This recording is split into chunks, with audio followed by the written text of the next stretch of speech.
Pemirsa, akses jalan utama Kabupaten Gayo Luas menuju ke Aceh Tenggara sudah bisa dilalui oleh kendaraan. Meski demikian, pengendara harus ekstra hati-hati saat melintasi jalan karena tanah dan bebatuan masih terus berjatuhan.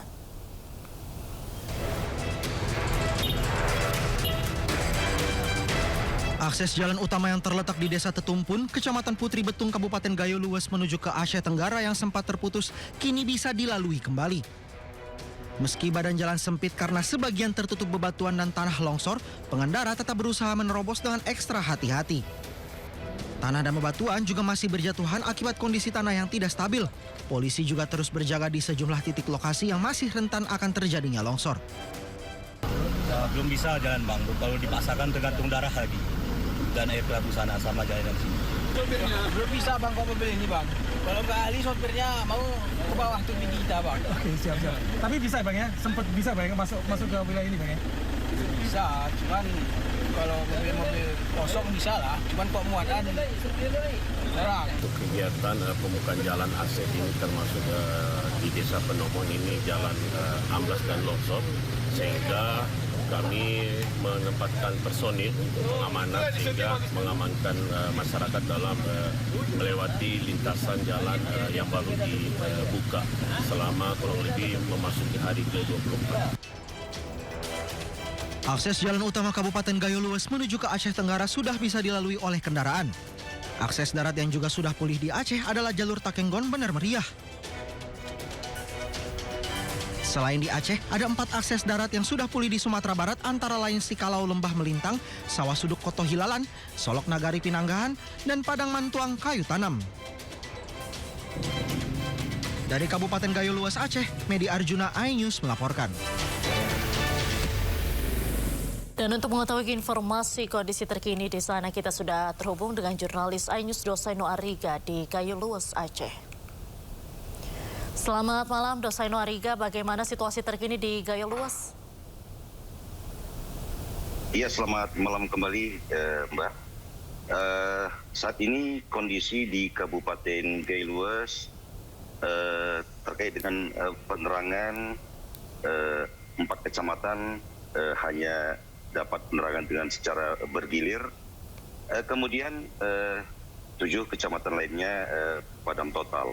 Namun demikian perlu juga kami informasikan, baru saja kami mendapat informasi kembali bahwa ada 3 kecamatan yang juga saat ini sudah menyala, yaitu Kecamatan Belang, Kecamatan Papan Cuaca, dan juga Kecamatan Kutai, walaupun dengan kondisinya masih 90%.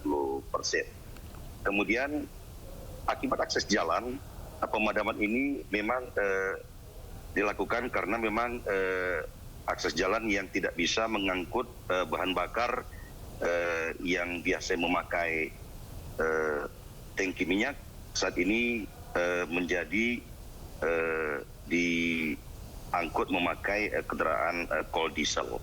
Demikian, Mbak. Baik, berarti saat ini kondisi kelistrikan di sana mayoritas masih padam.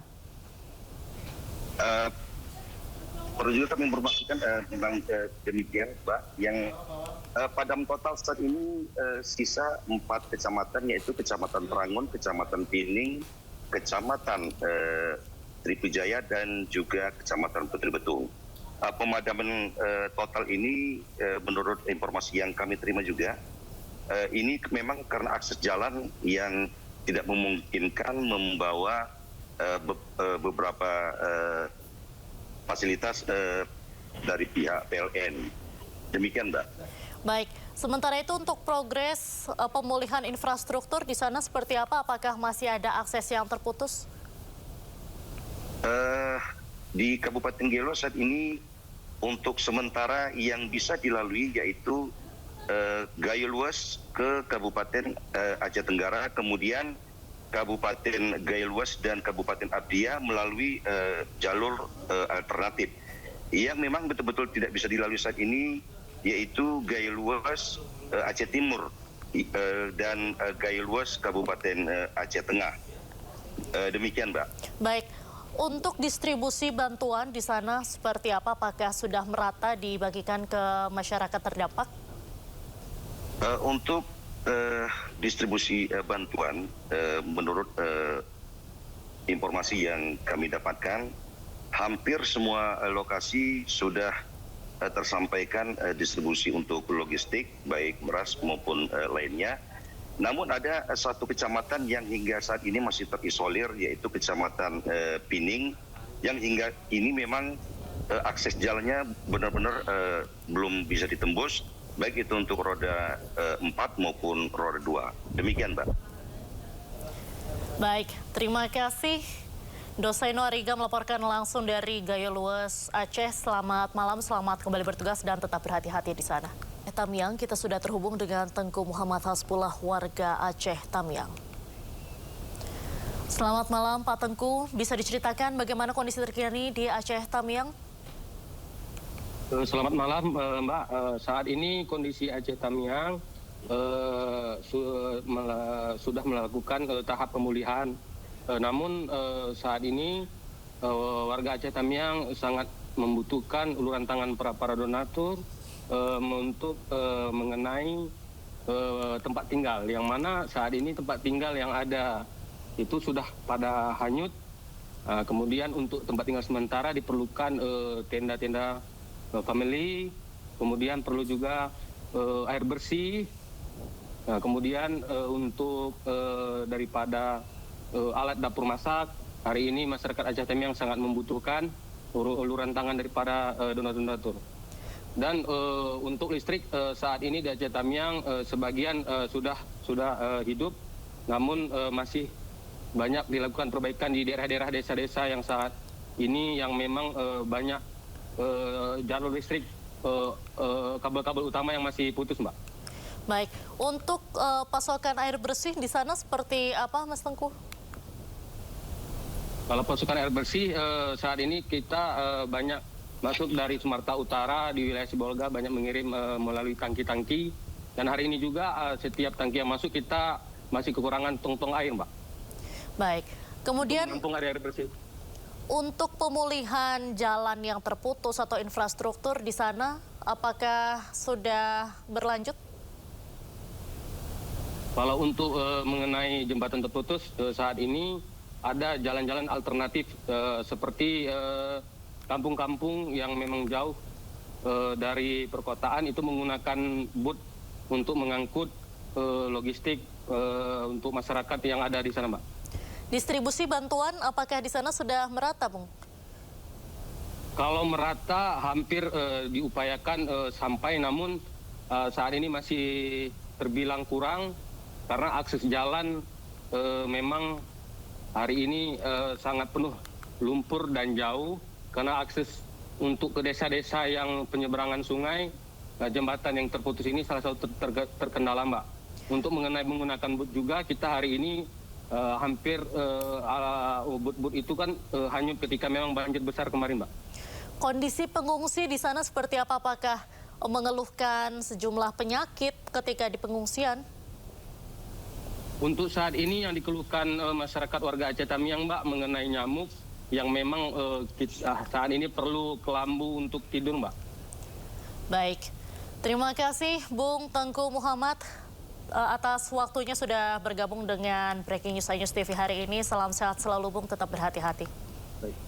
Baik. Pemirsa, Breaking News masih akan kembali usai jeda, tetaplah bersama kami.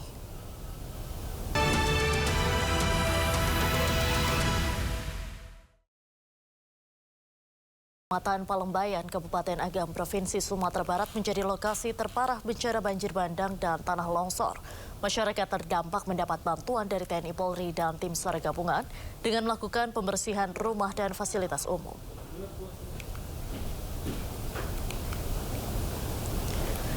Pasca bencana, tim gabungan TNI Polri membangun hunian sementara yang terdiri dari 21 unit barak dan 1 unit fasilitas pelayanan kesehatan untuk mendukung kebutuhan warga terdampak. Selain itu, petugas gabungan juga melakukan pembukaan jalur yang sulit dilalui oleh kendaraan serta pemasangan listrik di sejumlah desa.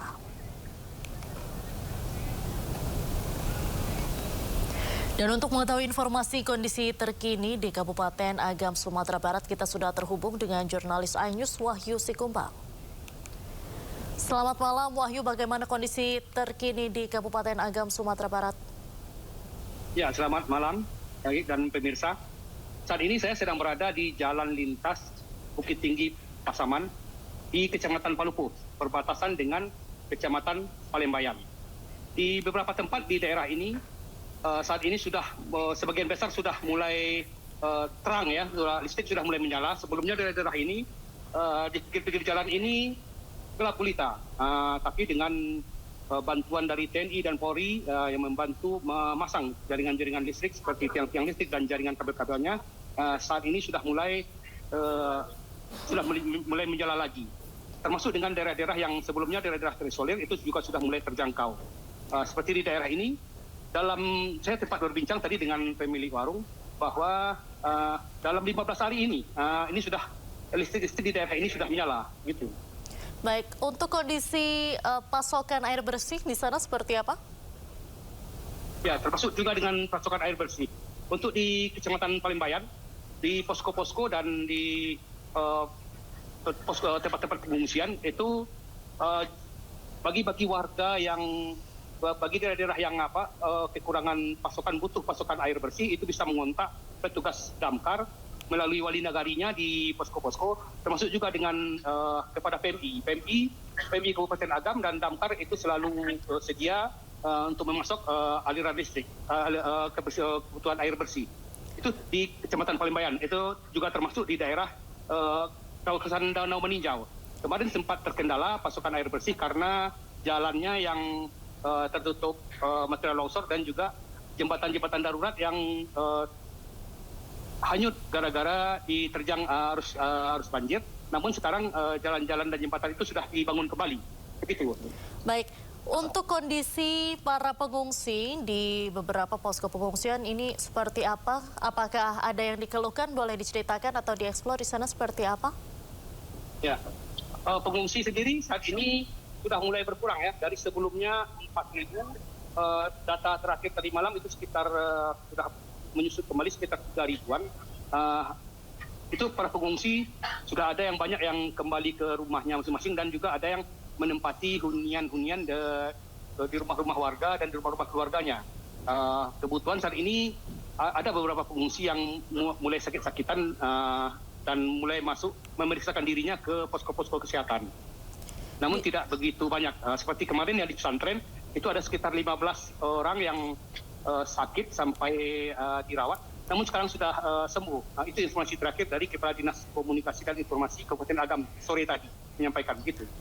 Baik, terima kasih Wahyu Sikumbang melaporkan langsung dari Palembayan, Kabupaten Agam, Sumatera Barat. Selamat malam, selamat kembali bertugas, tetap berhati-hati. Pemirsa, Breaking News masih akan kembali usai jeda, tetaplah bersama kami.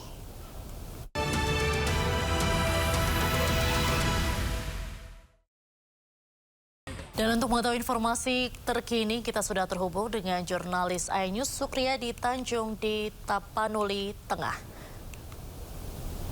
Ya. Selamat malam, Sukriyadi. Bagaimana kondisi di kecamatan di Tapanuli Tengah saat ini? Bagaimana kondisi air bersih di sana? Sampai saat ini, iya. Izin Mbak, sampai saat ini kondisi air yang bersih itu sangat sulit. Hanya di dekat daerah kota, mungkin yang pasca bencana di sebelah ujung-ujung dari Kecamatan Pandan, orang itu belum mendapatkan air bersih. Baik, boleh diperlihatkan mungkin di salah satu rumah warga kondisi air di sana seperti apa? Ya, bentar Pak.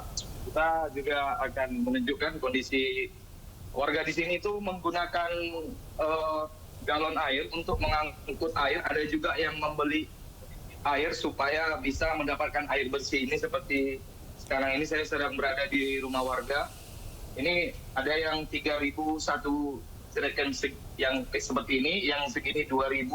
Ada juga yang gratis kalau kita kejar ke dalam, dan itu mencapai hampir setengah jam menuju tempat pengambilan air. Itu yang dekat-dekat gunung, Mbak. Ini.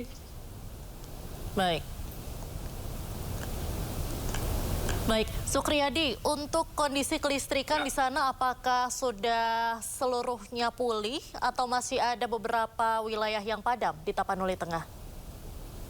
Yang padam masih di daerah Cuka ya, dan daerah yang paling Giring-Giring atau Cipangi karena kondisi jalan masih digenangi air, Mbak.